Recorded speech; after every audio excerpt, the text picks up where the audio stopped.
So Margaret, we have you back. Hi. Now I can hear you, Margaret. Okay, I'm not going to put on my camera. Perfect. That's great. That's a good idea. Okay, we're still trying to source a number of panelists, but nonetheless, I think it's good to get started. We have our main session moderators with us. So you're all very welcome again to this next session in today's program. The session is called Informing Roles for Novel ICT and Disease Diagnostics and Seed Quality Assurance. And we're very happy to have Margaret McEwen, who will moderate the session, with a number of different presenters and panelists to follow. Margaret, over to you. Okay, thank you, James, and welcome everybody. Can we move to the first slide, please? Great. So Lava and I are very happy to be here today to discuss and exchange experiences with some novel ICT and disease diagnostics and seed quality assurance. I apologize, my camera has got the gremlins, but let's continue to the next slide, please.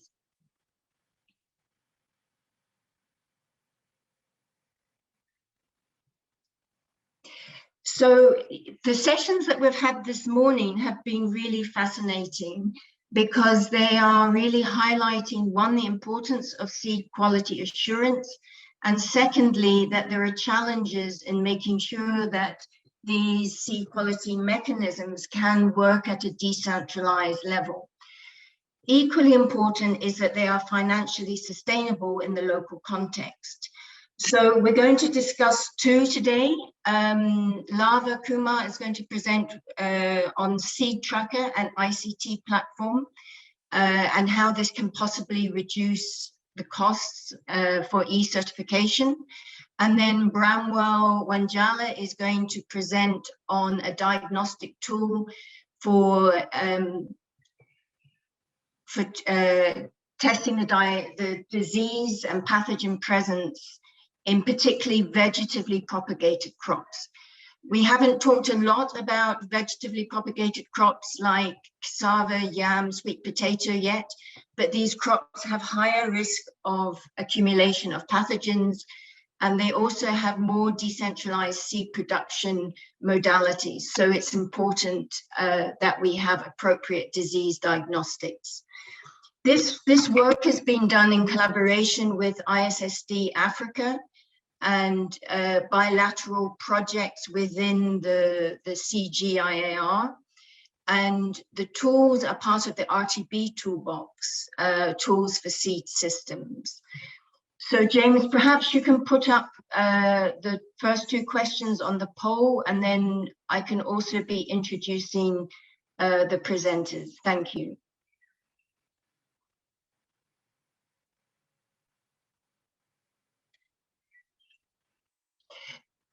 So first of all, we're going to have Lava Kumar, who is the head of germplasm health and virology at IITA in Ibadan, Nigeria.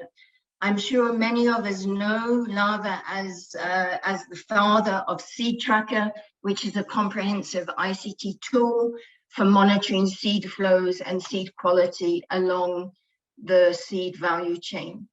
And then this will be followed by a colleague, Bramwell Waswa Wanjala, who is a research scientist at KALRO, which is the Kenya Agricultural Livestock Research Organization in Kenya.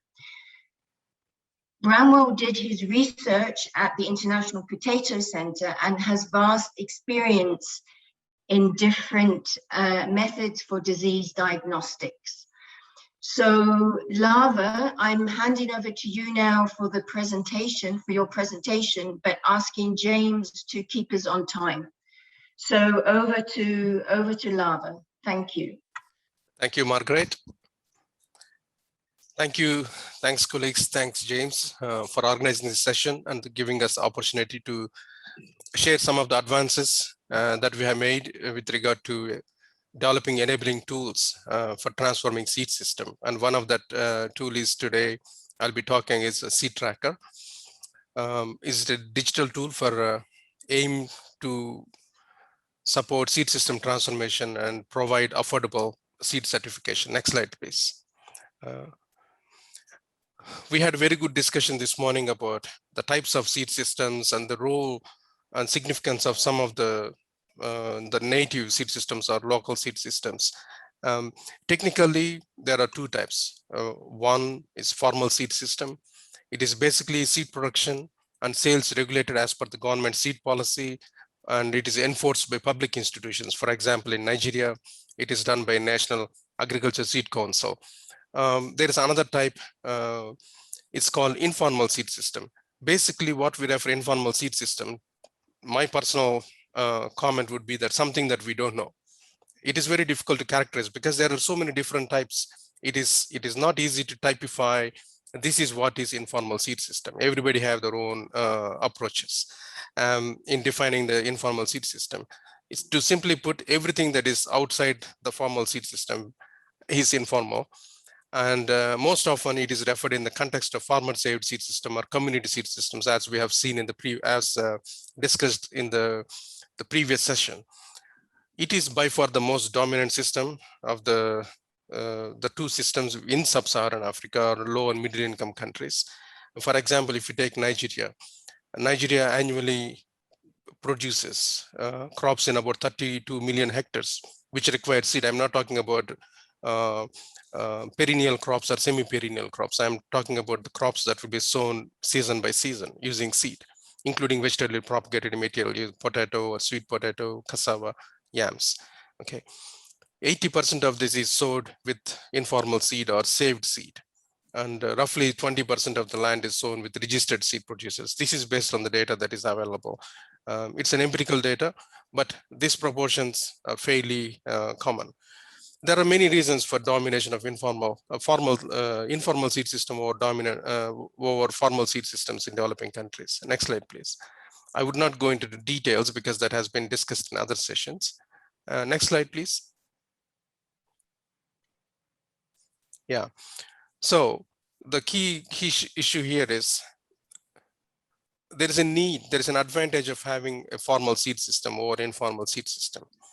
And one of the key reasons is the accountability.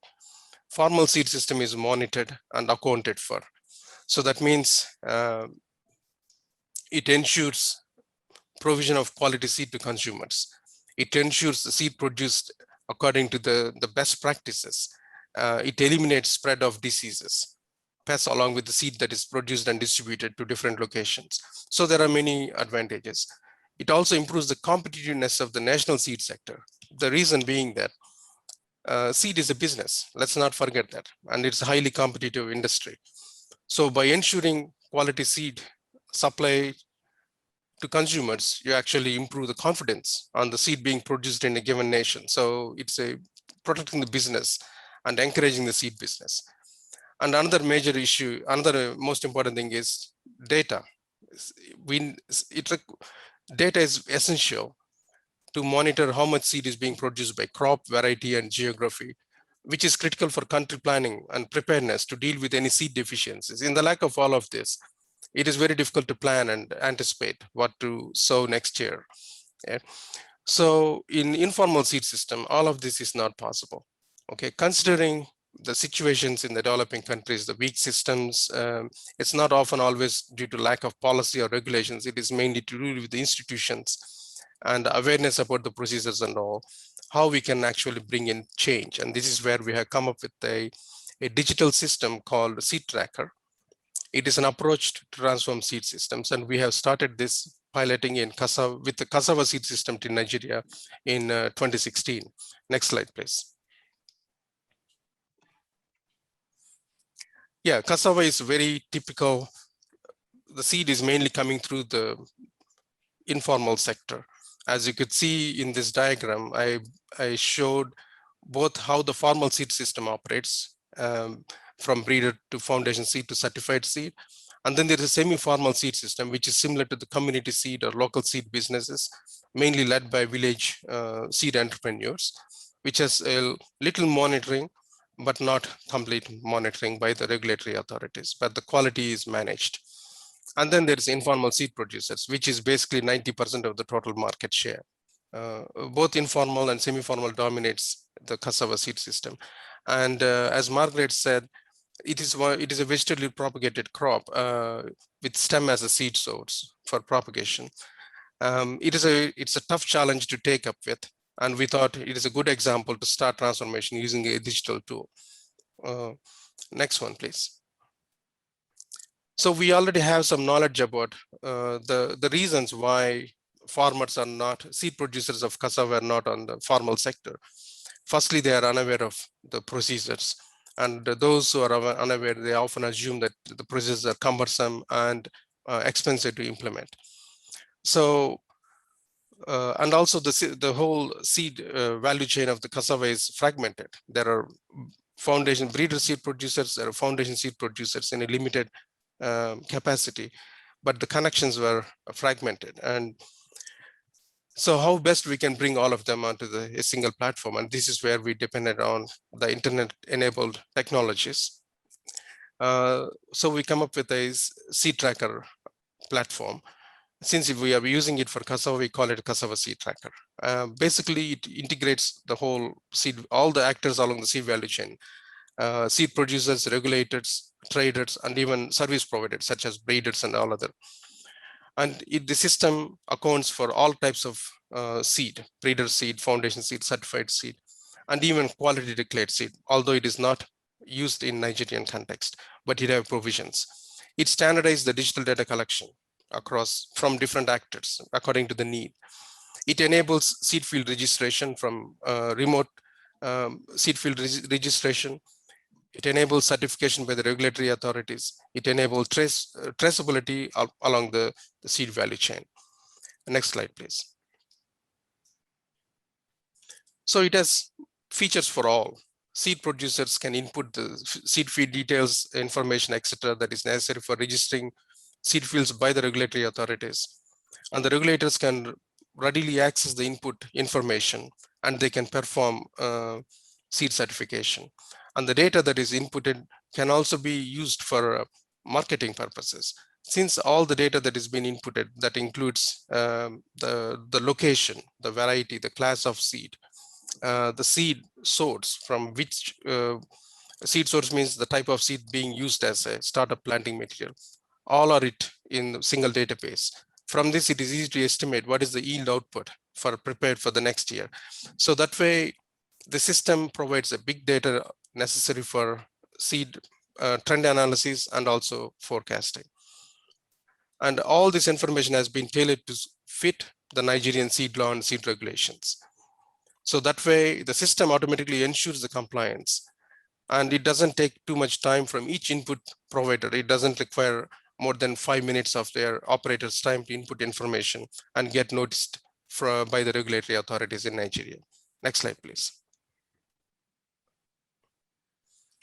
So some data, the system has been in operation, and this is mainly piloted through an initiative called Basics and RTB funded, other RTB funded projects in Nigeria. So what you see on the screen is the increase in the different classes of seed now being officially produced in the country since implemented in 2016.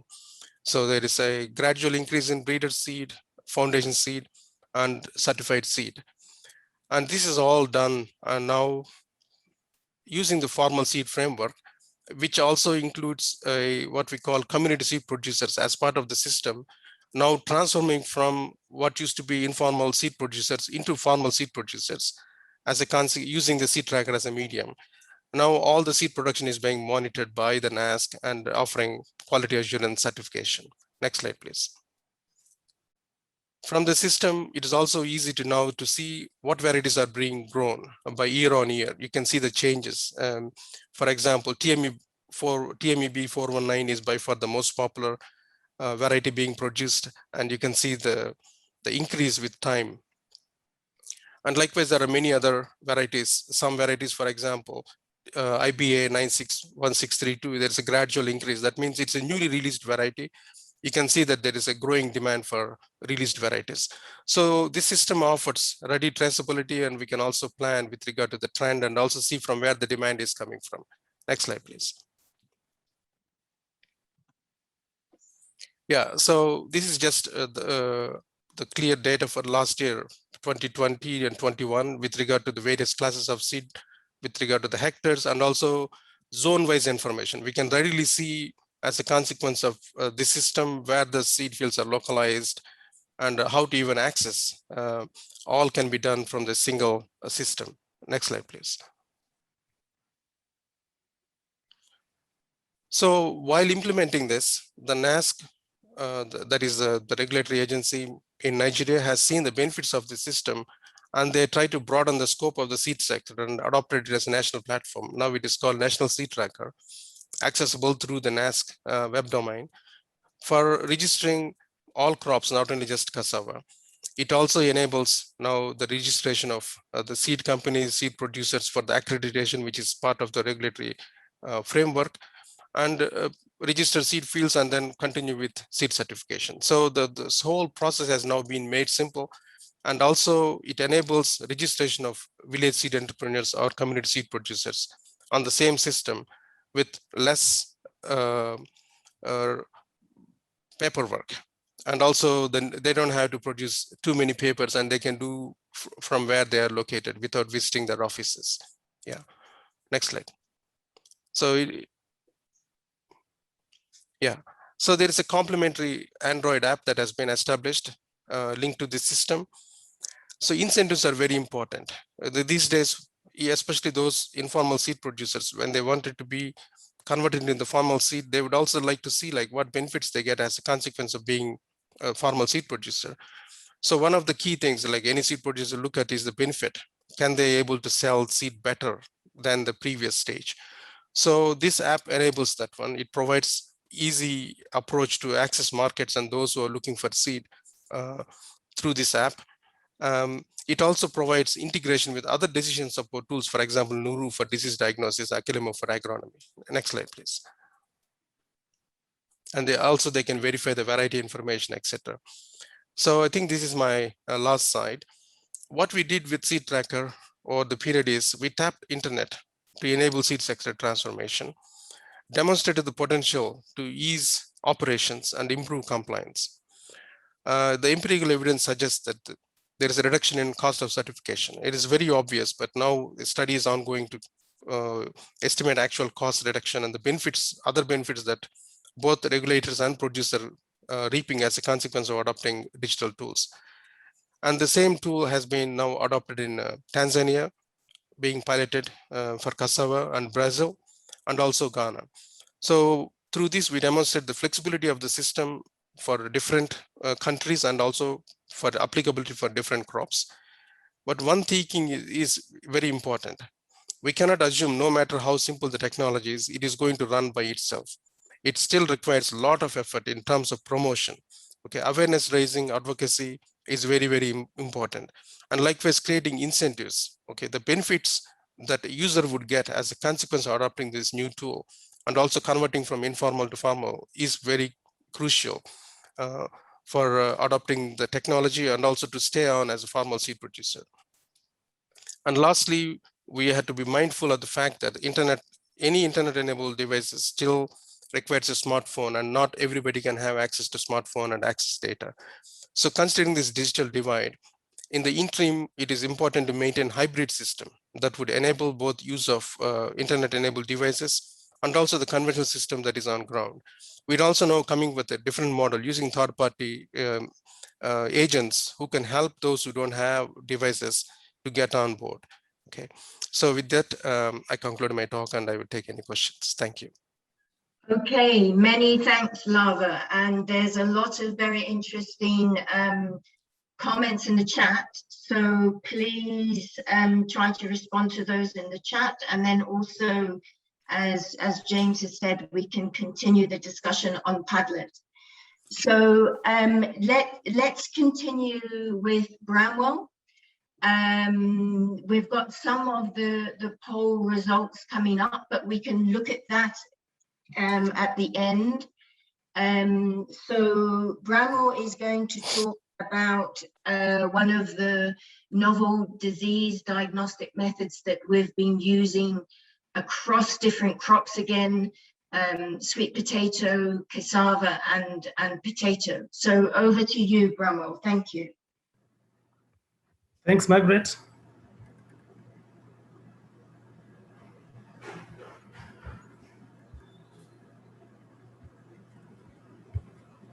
Thanks, Margaret. Welcome to my presentation, ladies and gentlemen. I'll be discussing about a novel disease diagnostic called LAMP. This is the loop-mediated isothermal amplification, and how it fits into the quality assurance.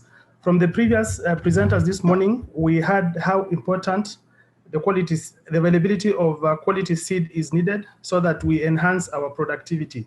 So I'll be sharing some insights on the work that we did in developing this tool and how it can be adopted in ensuring that we have a quality seed. Next, please.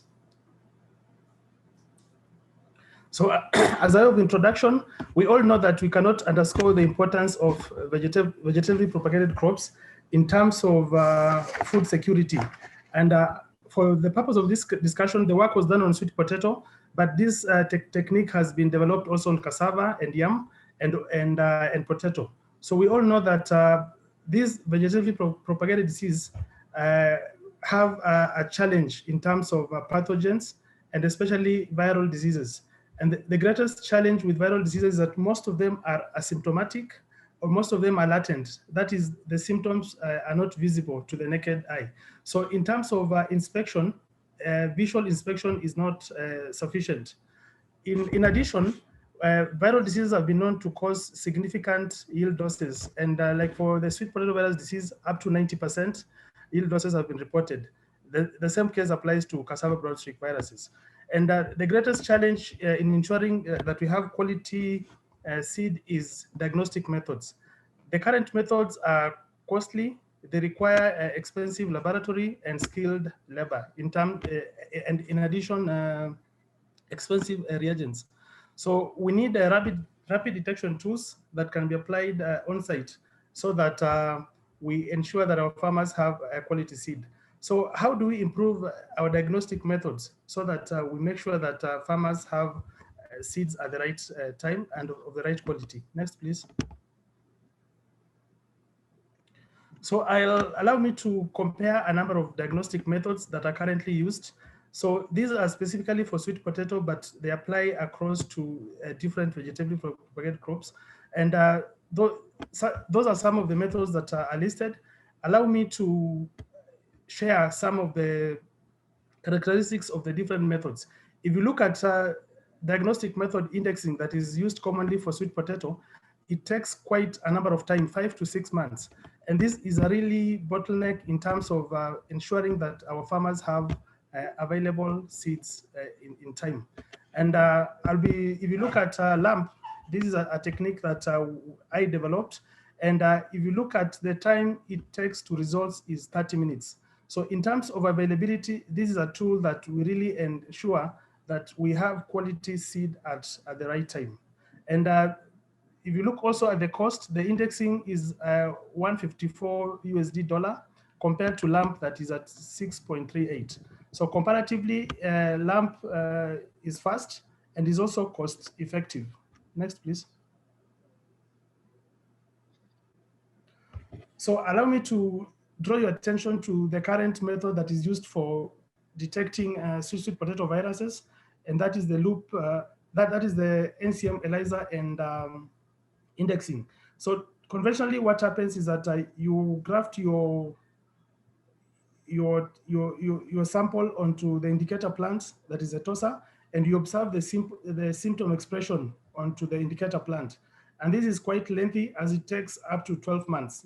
You have to do 2 rounds. So one round takes 6 months and the other round takes another 6 months. So this is a really bottleneck in terms of making sure that we have available quality seed on time. Next, please. So what is LAMP and how does it work? So LAMP is an isothermal nucleic amplification technique that is carried out at a constant temperature. And the beauty about this technique is that it does not require a thermocycler. And as I mentioned earlier, it doesn't need sophisticated laboratories. So basically you can have your DNA or RNA and you can have a quick extraction method called a polyethylene PEG, and you're able to visualize your results using a machine called real-time Genie. So you're able to run this test in the field and get your results real-time. Next, please. So what did we do and what was the purpose of validation? So before a new test is introduced, we will have to compare it with existing diagnostic methods. So we compared this method with the NCM ELISA that is regarded as a gold standard for sweet potato. And the main aim was to quantify and characterize the system performance. So the other thing was to assess the potential of error so that we don't have false negatives or false positives. We also intend to identify method to method differences so that the method meets the regulatory guidelines. And a number of parameters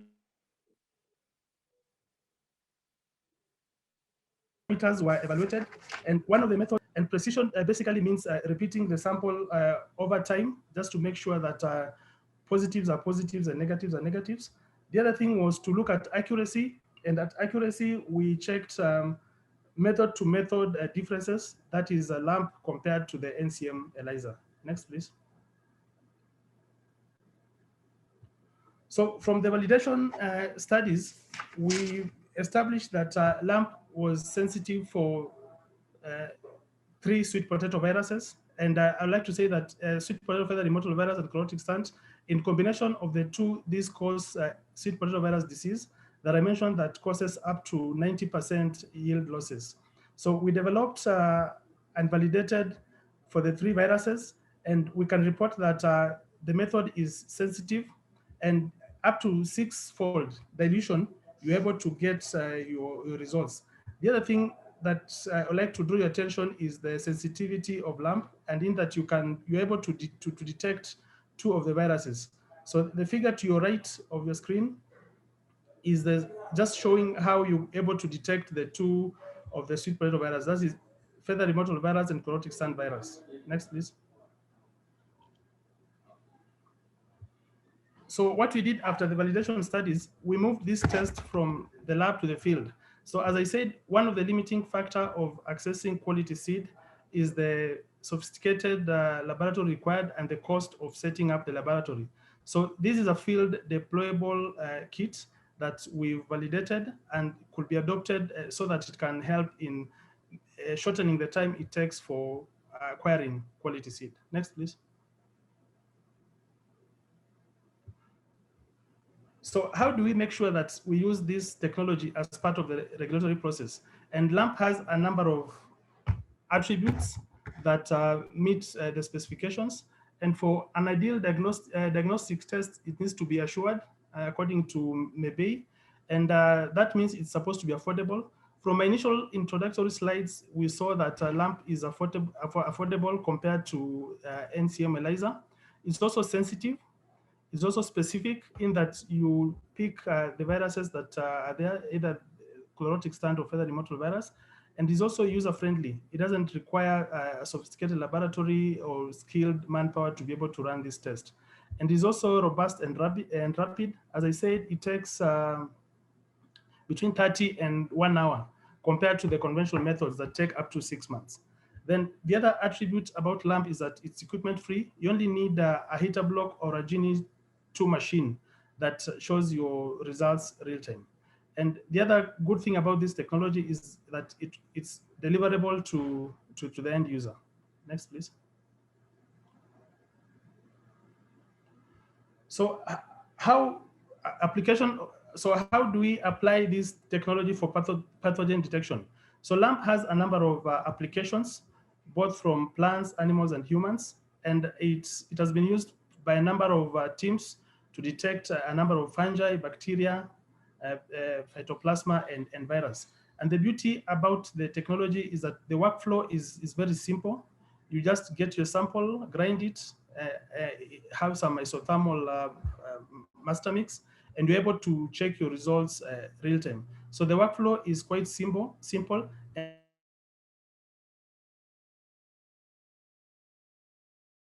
and it can be adopted by users. About LAMP is the versatility of the technology, in that you can use it on a number of leaf tissues. So like for our vegetatively propagated crops, we can use the roots, the tuber, or leaf discs. So it's an attribute that makes it field deployable, and it can be adopted for the seed quality certification. Next, please. So what is the status of LAMP on the vegetatively propagated crops? So as I alluded, we've developed and validated LAMP for 3 sweet potato viruses. That is the sweet potato feather mottle virus, chlorotic stunt, and sweet potato leaf curl virus. I would like to mention that these are the most devastating viruses. They cause SPVD. And recently we have the sweet potato leaf curl virus, abbreviated SPLCV, that is also commonly found in most of the sweet potato growing regions. So these 3 viruses have been, we validated the test, and it's fit for lab and also field use. It's already field deployable. The other crops that fall under this category are the cassava brown streak virus that had also been developed in the lab, and we've also validated this for field deployable. Other crops like yam, banana, and potato are still under different phases of development. Next. So what are the opportunities for use of LAMP as the seed regulatory process?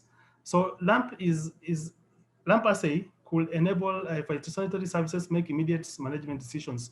The current decision is based on visual symptoms, and as I said, some of the viruses are not visible to the naked eye. So we could be having escapes in terms of missing out on viruses. So this technology is going to confirm that indeed the varieties or samples that are going out are quality and they don't have the viruses. The other thing is that it can be adopted for quality assurance, especially in the pre-basic early seed generation that is going into commercialization.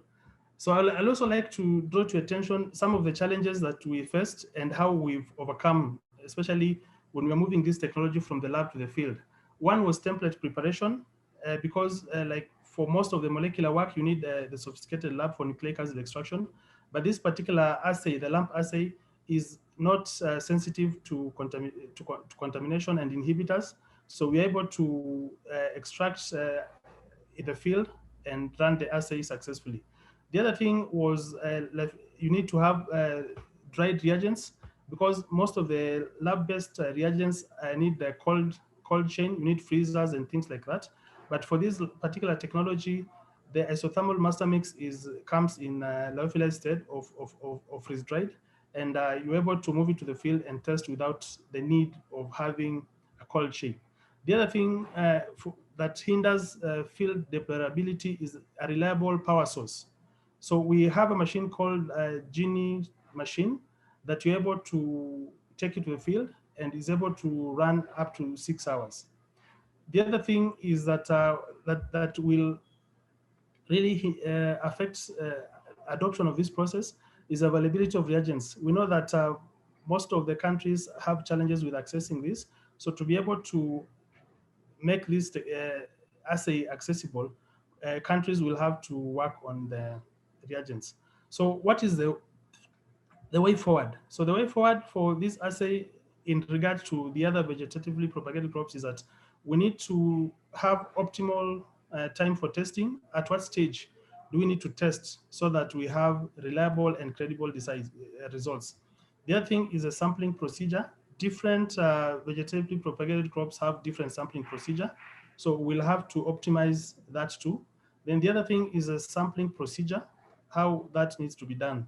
And the bottom line will be how these test results could be used for decision making, especially for our phytosanitary agents and the seed system unit. Another thing that will make this assay adopted easily is a sustainability. How do we make sure that we incorporate this testing regime in our seed system? Next, please. Okay, thank you. Bramwell, very, very interesting. And there's a lot of questions in the chat, some of which you have already addressed in terms of what are the limitations of LAMP, but maybe you can look at those in the chat. So we need to catch up in time a bit. So there are 2 questions in the polls, if people could respond to them, and then we'll look at all the responses at the end. But meanwhile, I would like to introduce our panelists today. We have Dr. Mercy Dibiru Ojo from GoSeed, the seed company in Nigeria. Mercy is the vegetative specialist of GoSeed and has got long experience in the seed sector for root tubers and bananas, and has been working closely with seed producers so that they can access good quality seed. We're very happy also to welcome Dr. Ojo, who is the Director General of the National Agricultural Seed Council in Nigeria. And Dr. Ojo has been really instrumental in testing, validating, and promoting Seed Tracker, not just for cassava, but for other crops as well. And then we also have George Ngundu from KEPHIS, the Kenya Plant Health Inspectorate Service. He's an inspector and lab manager at their plant quarantine and biosecurity station. Bramwell has presented the LAMP technology, and we are now in the process. It's been validated in the field, but we're now moving to the step of validating it within a regulatory system. We haven't done that yet. We're starting in Tanzania with TOSCI, the regulatory body there, and we were hoping that George would be able to join us, George Sweller from TOSCI, but I don't think he's been able to get the connection. But George Ngundu, we've got lots of Georges today. George Ngundu, he's I think in a position to think more carefully about what is the potential, but also what are the limitations. And some of these questions have come up in the chat. So I'm going to hand over now to Lava to run the Q&A session. So over to you, Lava. Thank you. Thank you, Margaret. Once again, good afternoon, all the panelists. We are all in the same, pretty much in the afternoon time zone. So I can just say good afternoon. I would like to start asking the first question to the DG of NASC, Dr. Ojo. You have been piloting the seed tracker. I would like you to explain to us, what are the operational lessons you have learned from seed tracker application, and what plans you have to sustain the e-certification platform? Dr. Ojo. Yeah, thank you very much. Good morning, good afternoon to everybody. Thank you, Dr. Lava. I want to say the seed tracker has been, let me call it our baby, and I will explain. Prior to the migration to e-certification platform, the NASC has been having a lot of diverse challenges. We use a lot of paperwork. There are a lot of seed traceability issues, and a lot of certification officers are actually burdened with a lot of work. But with the seed tracker, we have seen that it has actually eased our certification operations. It has reduced certification costs. Officers no longer have to carry a lot of papers to this field to actually do the inspection. They simply have to input the data into seed tracker using the seed tracker app. Also, you use it to actually take pictures of fields, and look at size of fields and location. All these have been what have been is a kind of changer, a game changer for us in seed certification, particularly with the use of this tracker. Thank you. Can you also tell us, now that you have piloted, you have a lot of experience on using and seeing the benefits, and much of this adoption support came from the bilaterally funded projects from different donors. What plans you have to sustain the system that you are adopting now, sustain and also promote it? Yeah, thank you very much, Dr. Lava. Actually, looking backward, sustainability has been the bane of a lot of actually innovations across Africa. But we, in order to actually ensure that we don't have all those problems, we have ensured to domesticate it. We have trained our officers and we trained them. Actually, we have actually started and we have actually gone through a lot of pilot phases. And that's exactly why we are moving from cassava to other crops.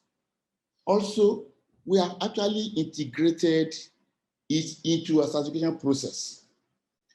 And one thing very, very important, which I want you to note, the National Council of Agriculture and Rural Development, that is the highest decision-making body in agriculture, has actually accepted it as one of the pillars, one of the policy documents we are going to use. And also, we have ensured that seed tracker and other ICT materials, ICT tools have been dovetailed into a national budget so that the issue of not having money to actually sustain it will be out of the place. And also, capacity building has been what we keep on doing, because capacity building in this case is very, very, very important, particularly capacity building of stakeholders and also our staff that will manage the back end of the system. These are all the things that were put together for us to be able to sustain the process after the project. Thank you. Thank you very much. I mean, that sounds very promising, because you are basically making it as part of the integral to the way the certification and regulations are enforced in the country. Yeah.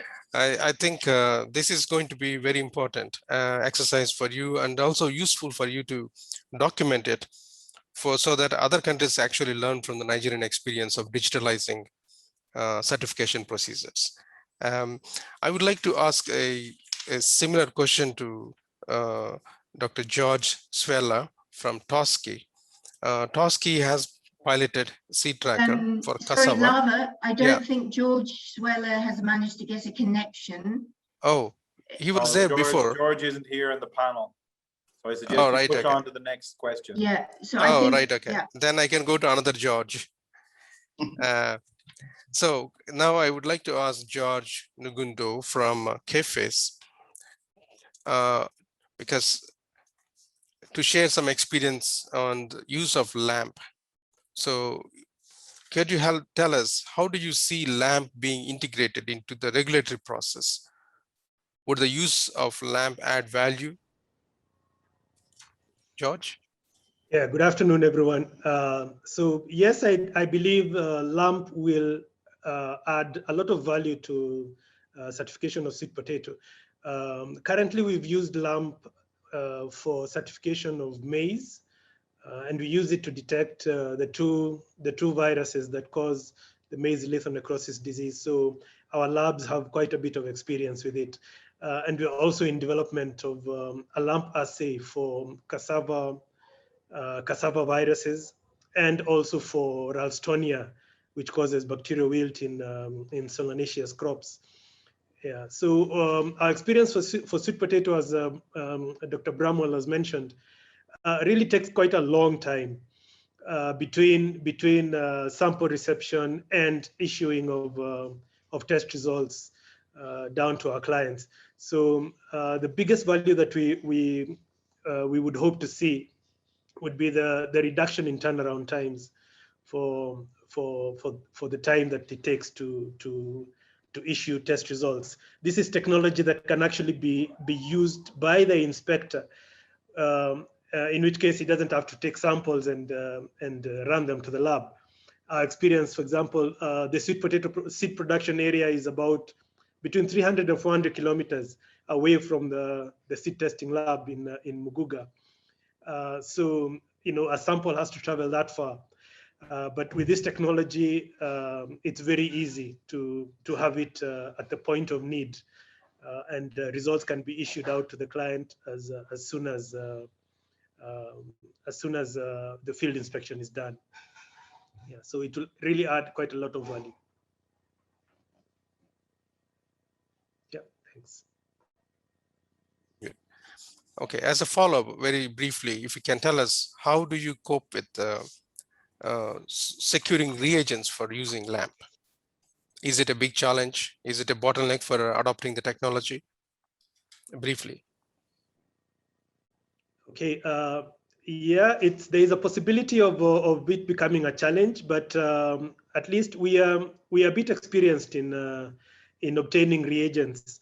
So for our lab in Kenya, I don't think that will be a challenge. Yeah, but however, I believe it can be a challenge for countries who are maybe not as fortunate as we are. Yeah, but for us, it's not. It's not. Okay, so that's good to know. So the LAMP will continue to run. Quickly let me move to the next panelist, Merci. Merci, Dr. Merci, please, from your experience, what do you see as a big opportunity for seed entrepreneurs and a big challenge? Okay, thank you very much, Dr. Lava, and good day, everyone. It's obvious that there are several big opportunities for seed entrepreneurship now. It has always been the pilot or the pivot for seed security globally. I'm not even talking of only Africa and all that. Globally, it's been the pivot for seed security. However, due to the formalization of several sectors in different countries, the opportunities now become even more obvious. So now is the time for seed entrepreneurs to take the bull by turns and do the right thing. So now seed entrepreneurship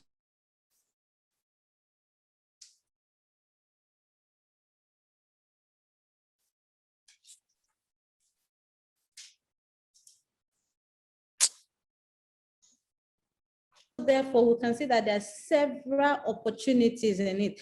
Then in terms of the challenge, which I could say, in terms of the challenge, I could say could also be opportunities arise from the different problems we are having in the world these days, from climate change to insecurity and all that. Those are actually challenges in actually setting up, seed and making them affordable or available. But however, with technologies, with production technologies, we have these ICT tools that can use to access data and all that, large data and all that. So these, all of them put together, I see the challenge more as opportunities, if you ask me, even though they are there. So it is just the way we're going to go about it. But in terms of the opportunity, it's just insurmountable for seed entrepreneurship these days. And I'm glad, especially for the root and tuber crops, even in Nigeria, we're seeing, that evidence as farmers, small scale farmers, medium scale farmers are already taking up these opportunities, as well as, having taken advantage of the system, to get what they have done in parallel to what they are actually putting in. So these and many others I can say are the opportunities for seed entrepreneurship.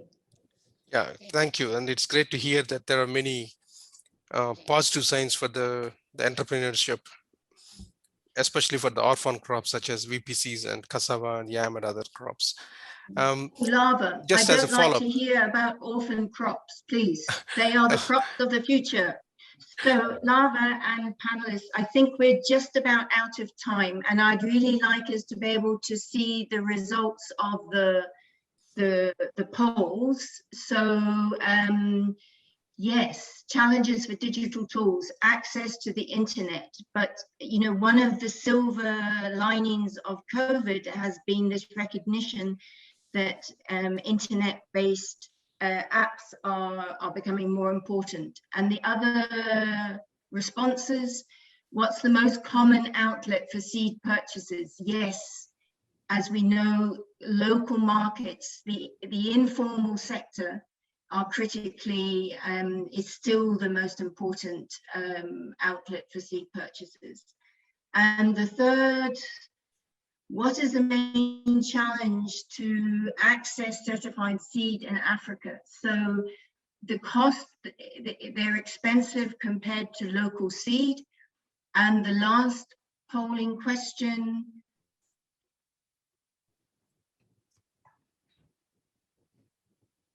how do you receive seed information? Wow, yes, by word of mouth.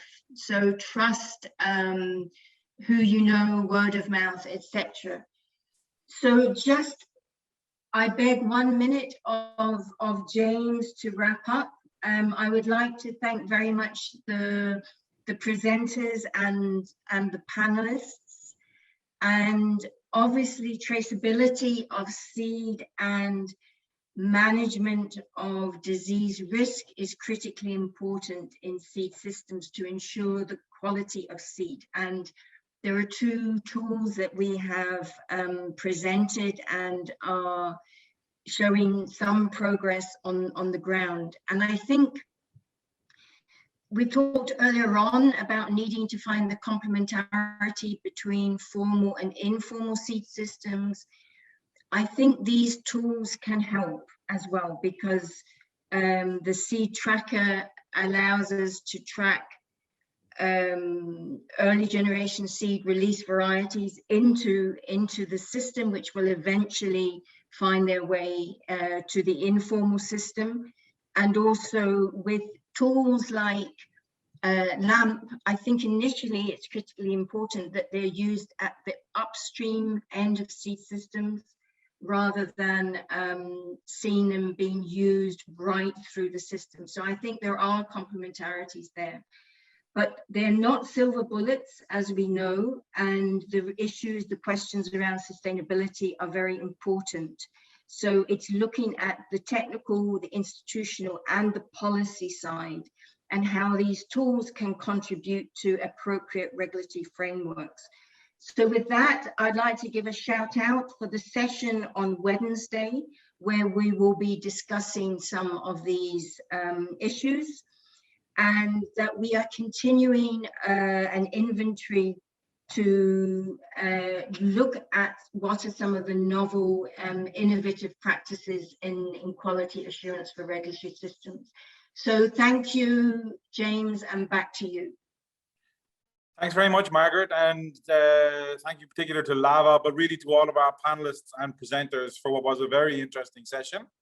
I'd like to echo Margaret and a reminder to everybody in the audience, there is another important discussion session on Wednesday, promoting and supporting sensible seed sector regulation. It's quite a mouthful, but please do find out more about that session, and you can get an add to calendar link from ICTAfrica.org. For now, I'd again like to thank our group of panelists and contributors for this session, and we can bring this session to a close. In just about 7 to 10 minutes, we'll get going with our next session, and it'll be a session moderated by my colleague Boudi Van Schaken from Royal Tropical Institute. And we'll be looking at game changers for early generation seed, pathways to sustainable commercialization. But for now, we'll draw things to a close, and we'll see you back here in just less than 10 minutes. Thank you all.